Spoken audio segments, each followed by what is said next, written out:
మీ business ఏదైనా మీ ఊర్లో promotion చేయాలంటే అది సుమన్ టీవీతోనే సాధ్యం. ఇప్పుడే సంప్రదించండి.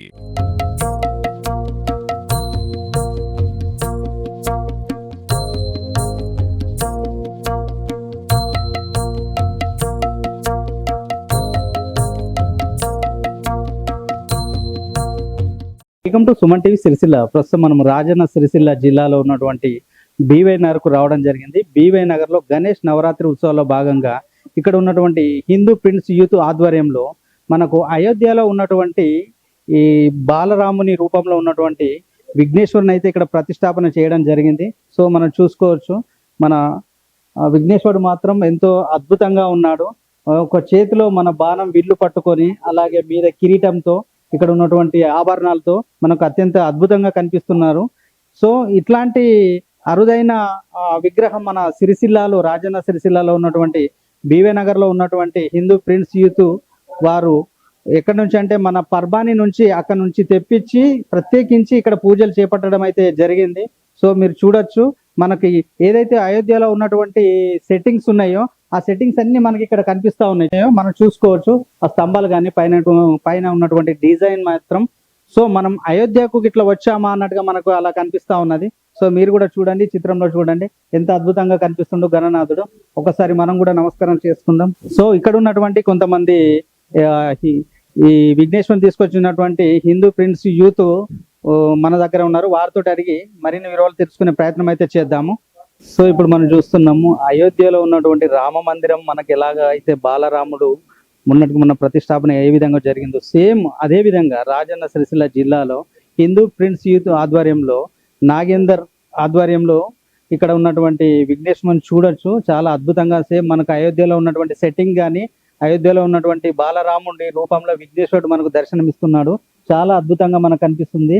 ఇక్కడ ఉన్నటువంటి హిందూ ప్రిన్స్ యూత్ అధ్యక్షులు మనతో ఉన్నారు. ఒకసారి అడిగి తెలుసుకుందాం మరి ఈ ఆలోచన ఏ విధంగా వచ్చిందని చెప్పి. బ్రదర్ నమస్తే, మీ పేరు చెప్పండి. కట్ల నాగేందర్. నాగేందర్ గారు, మీకు ఈ ఆలోచన ఎలా వచ్చింది? సో ఇలాంటి బాలరాముని రూపంలో ఉన్నటువంటి విఘ్నేశ్వరుని మీరు ఎక్కడి నుంచి తీసుకొచ్చారు? సో మీ ఆలోచన విధి విధానం ఎంత కష్టపడ్డారు స్వామివారి గురించి? దీనికోసం మేము చాలా నెలల నుండి కష్టపడ్డాం. మాకు ప్రతి సంవత్సరం ఏదో ఒక థీమ్ తోని ఇక్కడ డెకరేషన్ చేయడం మా సంఘానికి అలవాటు. దీని నుండి 3 నెలల నుండి మేము మా టీం అంతా డిస్కస్ చేసి ఏం చేద్దామనే ఆలోచనలో లేటెస్ట్గా బాలరాముని విగ్రహ ప్రతిష్టాప అయింది కాబట్టి దాన్నే ఇక్కడ మనం ప్రతిష్టాపిద్దామని నిర్ణయం తీసుకొని దీన్ని చేయడం జరిగింది. దీన్ని మహారాష్ట్ర పర్బాని దగ్గర నుండి తెప్పియడం జరిగింది.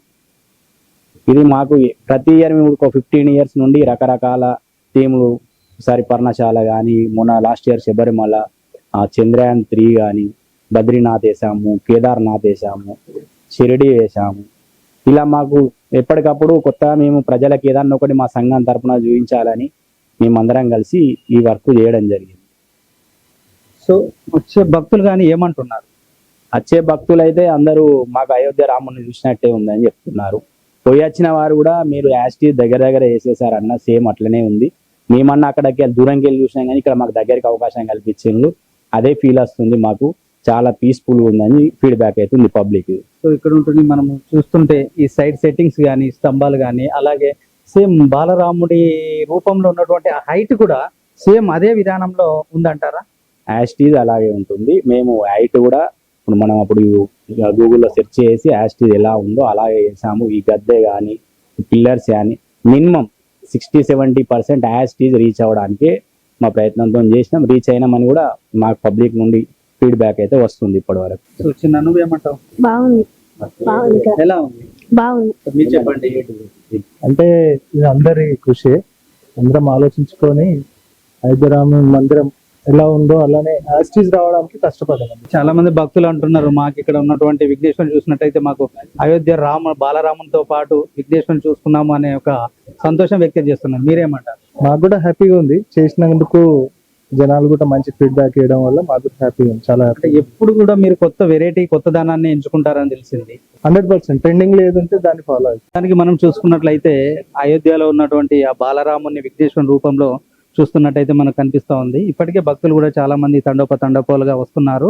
సో ఇక్కడ ఉన్నటువంటి హిందూ ప్రిన్స్ యూత్ మాత్రం ఎప్పుడు మేము ఒక కొత్త ధనంతో మేము ముందుకు రావాలి, ఎప్పుడు కానీ మనము విఘ్నేశ్వరిని మనం ప్రతిష్టాపన చేసినప్పుడు ప్రతి సంవత్సరం ఏదో ఒక రూపంలో, జస్ట్ అంతకు ముందుకు చంద్రయాన్ 3 తర్వాత షిరిడి రూపంలో, అలాగే మన శబరిమల అయ్యప్ప స్వామి ఏదైతే 18 మెట్లు ఉంటాయో అట్లాంటి రూపాలలో, వివిధ రూపాలలో మేము కళాకృతులతోటి స్వామివారిని ప్రతిష్టాపన అయితే చాలా ఘనంగా చేసుకుంటాము.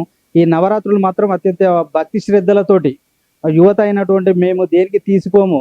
ఒక దేవుణ్ణి మేము స్మరించుకునే క్రమంలో ఎంతటి కష్టాన్నైనా మేము ఛేదించి మొత్తానికైతే మేము అయోధ్యలో ఉన్నటువంటి సెట్టింగ్ ఏదైతే ఉన్నామో మేము గూగుల్లో సెర్చ్ చేసామో అదే విధంగా స్వామివారి హైట్ ఎంత ఉంది, తర్వాత ఇక్కడ ఉన్నటువంటి స్తంభాలు ఏ విధానంలో ఉన్నాయి అవన్నీ మేము సెర్చ్ చేసుకొని సేమ్ అదే విధి విధానంలో ఉండాలని చెప్పి మేము చాలా ఒక 2 నెలల నుండి కష్టపడి స్వామివారిని ప్రతిష్టాపన చేసుకొని అత్యంత వైభవంగా పూజలు అయితే చేసుకున్నామా అని ఇక్కడ ఉన్నటువంటి హిందూ ప్రిన్స్ యూత్ అధ్యక్షులు, అలాగే ఇక్కడ ఉన్నటువంటి యూత్ సభ్యులు మనతో చెప్తున్న విషయం ఇది.